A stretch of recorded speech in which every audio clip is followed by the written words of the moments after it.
Now, the rest of the story. Guido Caselotti was a much respected voice teacher, opera coach. His wife Maria was an opera star. Guido's home and studio were in a large Spanish-style apartment building occupied mostly by musicians. So distinguished was Guido Caselotti in his field that impresarios and producers in search of certain voices often called him for advice. One such gentleman, Roy Scott, telephoned Guido at 10 o'clock on a beautiful spring morning. Mr. Scott explained to the maestro that he was casting a particular role. He needed a young girl, preferably about 14, who had had operatic training. Might Guido suggest anyone? Well, Maestro Caselotti paused for a moment, considering the many talented youngsters among his students, when suddenly a small voice was heard on the extension telephone line. "How about me?" the voice said. It was Guido's daughter, who had been quietly listening to the conversation on an upstairs extension. Sternly, Daddy admonished the girl for eavesdropping, insisted that she get off the phone at once. It ought to be mentioned at this point that Adriana had always been a well-behaved child, so you will appreciate how entirely uncharacteristic it was when she, then and there, without a moment's hesitation, disobeyed her father. I mean, right there on the phone, Adriana started singing. Embarrassed, Maestro Caselotti began apologizing for his daughter. "Nonsense," said Mr. Scott. "Please, allow her to continue." And Adriana continued to sing. And when she was finished, Mr. Scott confessed that he was much impressed. Naturally, the young lady would have to audition in person. A great many talented youngsters would be trying out for the same role. Adriana was so elated that she hardly minded the further scolding from her father. "Please, Daddy, could she, please, try out?" And finally, Daddy gave his consent, and Adriana auditioned. And she got the part. But this is the rest of the story. When Maestro Caselotti's daughter broke in on that telephone conversation and started singing, insisting that she was perfect for the role of a 14-year young girl, she, Adriana, was then 18 and a half. The auditions took so long that she was almost 20 before she was chosen from a field of 150 auditioning. And by the time the production itself was completed, Adriana, taking the part of a 14-year young girl, was in fact 21. It was to be the greatest role of Adriana's life. Indeed, it was practically her only success in show business. And yet, over the past 70 years, generation after generation of children of all ages have listened to the magical voice speaking and singing. The magical voice which interrupted a telephone conversation one spring morning back in 1935. Adriana's face was then, as now, unknown, but her voice is little changed from that of the Walt Disney animation which she helped bring to life.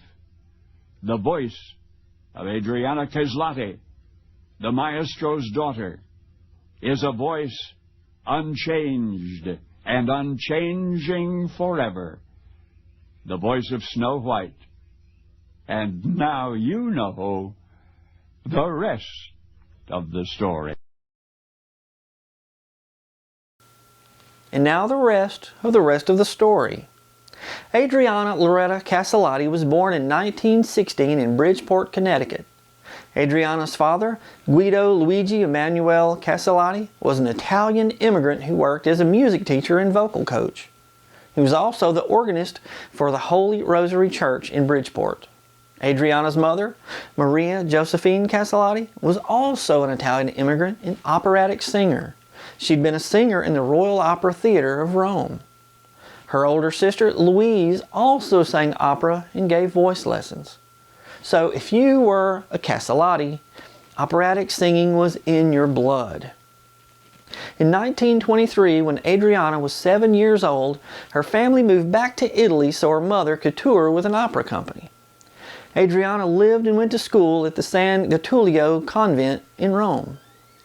When her mother's tour with the opera company came to an end 3 years later, the Caselottis returned to the United States and settled in New York. There, 10-year-old Adriana relearned English and began taking voice lessons from her father. At some point, the Caselotti family moved to Los Angeles, where Adriana's father became a successful voice coach. In May 1931, Adriana made her singing debut at a recital in the Hollywood High School auditorium. Critics raved for Adriana and said, "Her voice has a big range that reaches with ease to G above high C. Her staccatos and runs in the upper register have the incredible facility of a matured singer, and her charm and personality will undoubtedly win her equal fame as her mother and sister." In 1934, while a senior at Hollywood High School, Adriana sang in the Girls' Glee Club and had a leading role in the school's annual musical, The Belle of New York.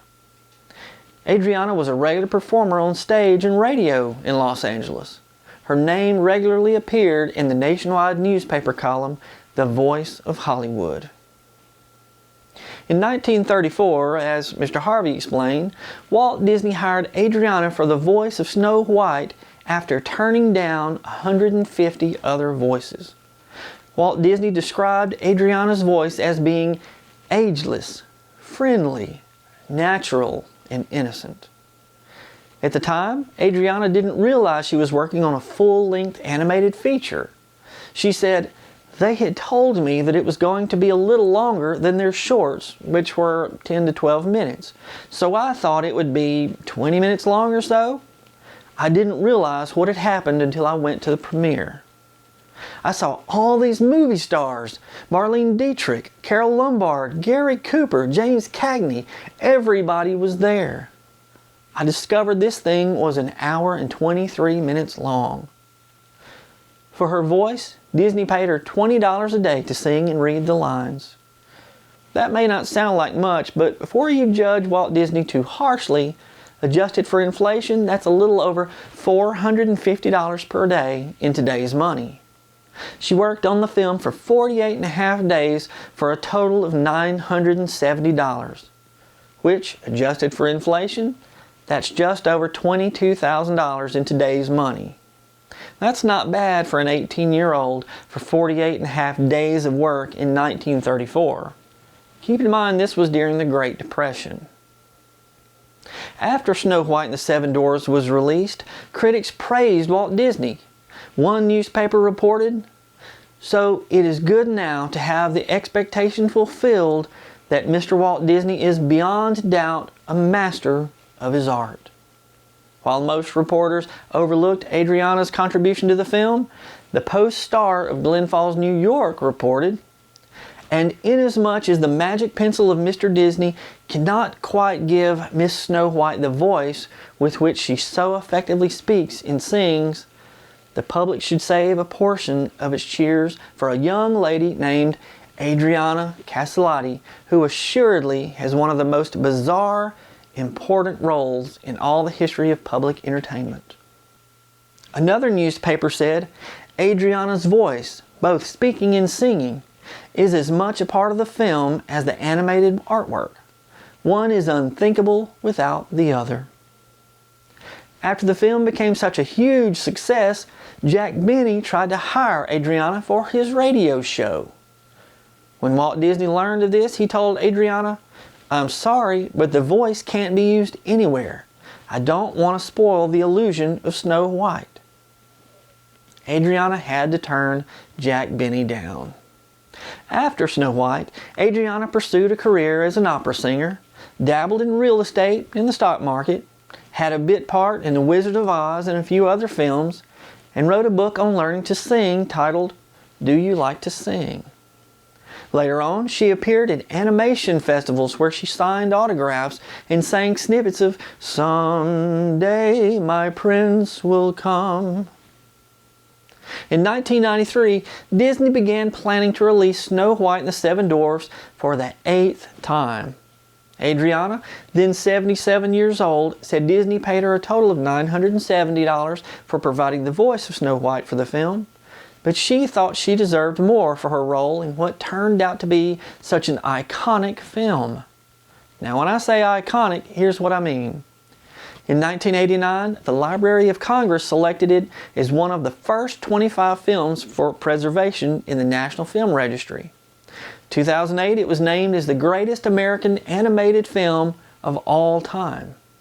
Disney's Snow White has become a cultural icon.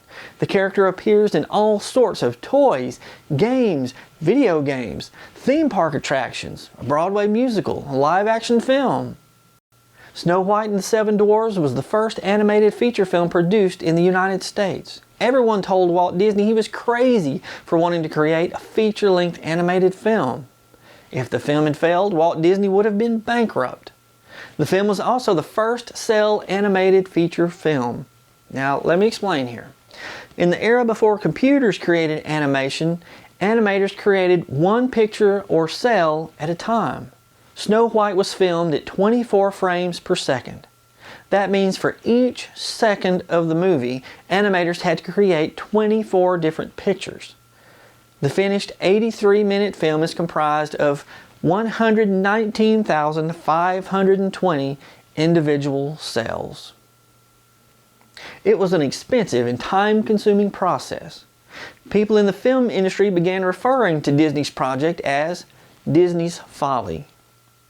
Adriana's work on the film began in 1934, but the film wasn't ready for release until 1937. The film cost about $1.5 million to make. Filming live action would have certainly been cheaper, but Disney wanted the magic, and it paid off. During its initial release, the film earned over $8 million. Snow White and the Seven Dwarfs was the highest grossing animated film for 55 years. Adjusted for inflation, it is the highest grossing animated film in history. Unfortunately for Adriana, her original contract was airtight on the amount she was to be paid. She could have sued Disney, sure, but she said she just didn't want to do it that way. Adriana may not have made much money off of the film, but she received something that's, well, maybe more valuable: immortality. When 80-year-old Adriana Caselotti died in 1997, newspapers around the country declared, "You may not know her name, but you know her voice." And we certainly do. How long has it been since you've seen Snow White and the Seven Dwarfs? I'm Brad Dison. Thanks for watching. And now you know the rest of the story.